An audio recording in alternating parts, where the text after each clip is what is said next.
Hoy fue un programa típico, con muchas entrevistas, pero mucha gente interesante y amigos de la casa, así que está bueno. En este caso es la primera vez que lo entrevisto, por lo menos personalmente, y estoy hablando del señor Jorge Fauri, que ha dejado de lado su servicio exterior para dedicarse ahora a una candidatura a diputado. Es el santafesino Jorge Fauri, candidato a diputado nacional. ¿Cómo andás, Jorge? ¿Bien? Bien, como decís vos, en una experiencia nueva para mí, pero bueno, porque primero que nada estoy viendo Santa Fe, recorriendo viendo un poco cuáles son las inquietudes que tiene la gente, qué es lo que tenemos que ocuparnos, ¿no? Y es complejo porque se ve desigualdad, se ve violencia, falta de oportunidades.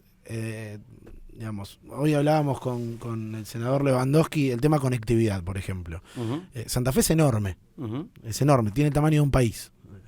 Esas cosas. Tamaños europeos, sí. Claro, bueno, pero justo voy a un tema que vos sabés, digamos. Y hoy la falta de conectividad es una falta de oportunidades concretas, ¿no? Ya no se trata de asistencialismo, si plata sí, plata al bolsillo, subsidios, planes. No, digo, que alguien no tenga acceso a la información, que no tenga acceso a las telecomunicaciones, es una gran barrera de crecimiento. Por eso lo que tenemos que devolverle a la provincia es prosperidad, capacidad de crecer, porque solo creciendo económicamente vas a poder organizar un programa que le dé todas las puntas que tienen que ver con cómo mejora el nivel social. Vos mencionás una cuestión que es la conectividad, pero tiene que ver también con la salud, tiene que ver con la educación, más que nada con las oportunidades de trabajo que están un poco en la base de todo esto. Entonces tenemos que ponernos a pensar no en las peleas que tenemos todos estos días, sino a ver, tener un plan que podamos llevar adelante, y esto requiere un poco de tiempo. Los planes no pueden ser solamente un mandato de alguien, es la idea consensuada con la sociedad, defendida ante la sociedad y llevada adelante. Es como han salido todos los países en el mundo. Y sobre todo hoy la prosperidad y el avance tecnológico depende de que estés conectado al mundo. Si no te mantenés alerta en cuáles son los cambios tecnológicos, qué es lo que está pasando, cómo actuás frente al mundo, porque el mundo es tu mercado, estás fuera del mundo y se te achican todas las posibilidades para adentro, y entre otras cosas no tenés la conectividad que pedís de punta a punta desde Firmat hasta el norte de Tostado. Con respecto a lo de estar conectado al mundo, pensaba en la política exterior que está llevando a cabo el gobierno actual y el manejo de la pandemia relacionado a esto. La crítica ha sido enorme por parte de dirigentes de la oposición, también de algunos sectores del periodismo, analistas y demás. Un hombre que ha vivido tanto la representación de un país en el exterior como vos. ¿Cuál es la imagen que se presta cuando uno se termina liando con lo que universalmente y para cualquiera con sentido común son los malos? Bueno, es un error trágico que está cometiendo Argentina en este momento, y lo vamos a pagar caro. Lo que está pagando muy caro Argentina en temas de posicionamiento externo es el hecho de que vamos de un lado para el otro permanentemente. La gente no sabe dónde están parados los argentinos. A ver, vos acabás de mencionar un tema que está muy vinculado a los malos del mundo. O sea, nosotros tenemos un capital en materia de derechos humanos y en prácticamente 6-7 meses hemos tirado por la borda todo el capital, defendiendo a Venezuela, a Nicaragua, a Cuba, votando en los organismos internacionales con una serie de países exóticos, y si vos le preguntás a cualquier argentino dónde está Yemen o Uzbekistán, no te saben decir. Entonces, ¿cuál es el sentido de haber hecho estas opciones que nos dejan fuera del mundo y que no defienden ni libertad, ni defensa de derechos humanos, libertad de pensamiento, libertad de informar, libertad de creencias religiosas? Entonces, yo no soy eso. Los argentinos básicamente somos un pueblo que defiende la libertad de poder hacer las cosas. Nos cuesta inclusive a veces reconocer los límites que tiene esa libertad para aceptar que hay respuestas que tienen que ser de conjuntos sociales, pero esos son los argentinos. Por lo tanto, lo lógico es que estemos en contacto, no sé, con los brasileños, con los uruguayos, con los chilenos, con los paraguayos,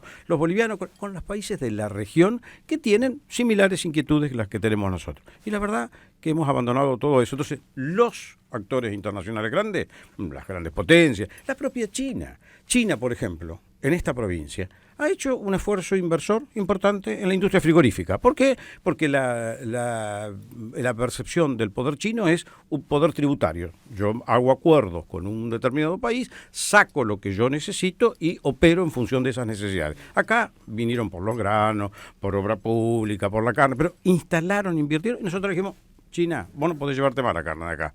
Y nadie sabe para qué, porque al mismo tiempo en el mercado interno la carne subió, la carne empieza a faltar. Entonces, es todo incomprensible. Y para los de afuera dicen, miren muchachos, ¿por qué no paran? Reflexionan ustedes qué es lo que quieren ser o hacer y después nos lo cuentan. En el Mercosur es una tragedia lo que estamos viviendo, porque es una tragedia de la confusión. No solo que hemos abandonado toda la agenda externa, sino no sabemos qué tipo de Mercosur los argentinos quieren tener. ¿Quiere ser un Mercosur competitivo, que esté integrado en las cadenas de valor? ¿Quiere pelearse con Brasil? ¿Quiere tener malas relaciones con Uruguay? ¿Qué es lo que quiere Argentina frente al Mercosur? Entonces, ya que el Mercosur sea algo real, concreto, tangible y pujante, sería un montón. Para nosotros es el mercado ampliado que salió desde Alfonsín y Sarney, porque hoy tu entidad como un agente dentro de la economía mundial tiene que tener una cierta envergadura. No es lo mismo un mercado de 44 millones que un mercado de 280 millones de personas, donde, reconozcámoslo, el Brasil es un factor de atracción para un inversor extranjero, para integrar una cadena de valor, para hacer un acuerdo de comercio preferencial, porque hay un mercado realmente interesante. Eso fue lo que motivó a la Unión Europea a cerrar en el 2019 el acuerdo. Y bueno, nosotros que estamos en una discusión a nivel global de cómo es el mercado de comercio internacional, tenemos que vincularnos con otros espacios, como por ejemplo el Mercosur, con el cual venían negociando desde hacía 22 años. Jorge, te lo voy a preguntar a vos porque casi que siento que sos la única voz autorizada para decirlo. Hay un discurso que tiene mucha pinta de haber salido más de alguna agencia de comunicación que de la mirada de un analista político respecto al tema de la venezualización y hacia dónde vamos y vamos hacia Venezuela y demás. Vos conocés Venezuela muy bien, viviste en Venezuela muchos años. No tantos, pero viví, bueno, sí. pero algunos años. Más que yo. Años. Y conocés la Venezuela de esa época y sabés cómo está y cuál fue el proceso que vivió la Venezuela de hoy. ¿Cómo se dan esos procesos en algunos países en el mundo? Y de verdad, de corazón te lo pregunto, saliendo del discurso político, si sentís o no sentís eso de Argentina, digamos, que el proceso es andante hacia un camino así. La venezuelización es un proceso largo. Tomando el ejemplo de la propia Venezuela, donde la clase política, cuando yo estaba más o menos al final de los 70, principios de los 80, estaba despegada de las realidades que vivía la población venezolana, donde había mucha plata que ingresaba a las arcas fiscales y permitía un nivel de gasto que gradualmente se fue achicando porque Venezuela dejó de ser productiva. Cifraron toda su productividad sobre el petróleo después lo empezaron a cooptar políticamente para distribuir, para llevar, o sea, dejaron de ser la compañía petrolera para ser la entidad que a través del petróleo financiaba al Estado. Y esto se fue acabando. Y hoy Venezuela es un país que no tiene una actividad productiva, que abandonó, y esto es trágico, el campo por completo. Ya había empezado más de 30 años atrás a que el campo no fuera una actividad rentable o atractiva. Perdieron la comida, dejaron de hacer actividades industriales y era más barato importar porque teníamos el petróleo y el petróleo tenía un precio altísimo. Así lo recibió Chávez y la dirigencia se diferenció o se distanció de la gente.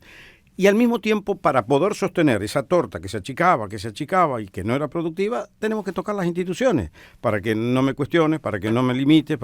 Y un día se encontraron con la realidad. Y hoy tienen la más alta tasa de inflación, no tienen salud, no tienen prácticamente la educación ha desaparecido, no tienen comida, no tienen energía, no tienen agua eléctrica. Nosotros, y violencia. Y violencia. Porque, en la medida en que la torta se va achicando, que es el tema al que tenemos que prestarle nosotros atención acá. ¿De dónde proviene la violencia nuestra? De todos aquellos que se sienten excluidos y que dicen, yo voy a acceder a lo que quiero por una forma violenta. Y no tengo un mecanismo de contención que diga, no, señor, vos tenés que estar acá adentro y vemos cómo resolvemos esto.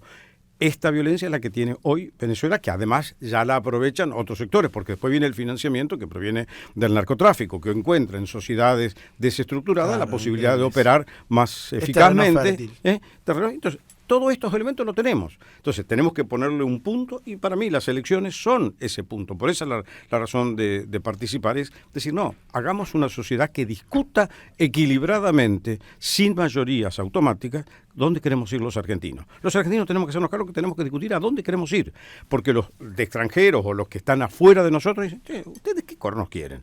Esto es como en todas las sociedades, cuando estás con tus amigos, te dicen, ¿vos qué estás haciendo? ¿A qué te dedicas? ¿Qué querés hacer de tu vida? Porque en función de eso es que yo puedo mantener mi vínculo con vos. Está clarísimo. ¿Cómo pensás que puede llegar a ser Santa Fe de acá a 10 años en el supuesto caso de que las cosas cambien en la Argentina, que se avance en la productividad de esta verdad? Provincia es como la quintesencia de lo que puede ser de bien Argentina. Primero que nada, tiene una base de gente trabajadora, porque el acumulativo generacional tiene que ver con, macho, hay que trabajar. Somos una provincia que tenemos suerte de tener acceso todavía a un cierto nivel de educación inclusivo, o sea, que más o menos tratamos que todos participen de esa educación y por lo tanto hay elementos, si bien ya tenés todas las empresas que dicen, che, no tengo flaco para contratar que tenga el secundario terminado. Pero bueno, tenemos esos elementos. Tenemos una provincia que tiene una riqueza agropecuaria vital, importantísima. La eficiencia argentina, a ver, que les guste o no les guste, está en el campo. Pero está en el campo porque esta es una nación agropecuaria. No era una nación satelital, ni astronáutica, ni de, no sé, de esto. Y hemos desarrollado sectores industriales que se fueron llevando adelante en función un poco de la evolución de nuestra historia. Tenés la industria de los motores, la industria metalmecánica, la industria que hace todo el equipamiento agropecuario, tenés toda la aplicación de tecnologías en áreas de salud. Visité acá en Rosario transgénero de esta gente, que impresionante lo que han hecho 2 personas jóvenes que son de aquí de Rosario. Pero tenés toda la ingeniería de semillas, tenés un potencial enorme, como lo tienen otros sectores, pero Santa Fe los tiene. Entonces hay que dejar que eso salga adelante, que se dinamice. Que yo, por ejemplo, en la empresa que visité ayer, es impresionante cómo son ellos una especie de usina de nuevos proyectos en otros sectores, en sectores agropecuarios, sectores médicos. Entonces hay que dejar que eso fluya, no ponerles cortapisas, dejar de ser burocrático, y sobre todo el Estado tiene que limitarse en esta cuestión de absorber todos los recursos que tiene la economía. No es posible progresar como nación cuando el 52% de tu Producto Bruto se va al Estado. El Estado no crea riqueza, el Estado consume esa riqueza. Entonces, si además no la consume bien para dar bienestar a la población, para asegurar la salud, para asegurar la educación, para asegurar el orden interno y que no haya criminalidad, entonces es terrible la sociedad que estás armando. Y además se te consume el 52%. En el caso de lo que yo te hablo, vengo del servicio diplomático. Yo siempre les recordaba a mis colegas, muchachos, nos llamamos Servicio Exterior de la Nación. Es servicio lo que estamos para dar acá y es para argentinos. Entonces tenemos todos que trabajar en el Estado para ayudar a los connacionales, que son los que nos pagan con sus impuestos. Santa Fe podría tener un destino extraordinariamente próspero. Tenemos que ponernos de acuerdo para llevarlo adelante. Tenemos todos los elementos. Si no lo hacemos es porque estamos parados mentalmente y no estamos mirando el futuro que viene. Me quedo con eso. Jorge, gracias. Gracias a vos por charlar un rato.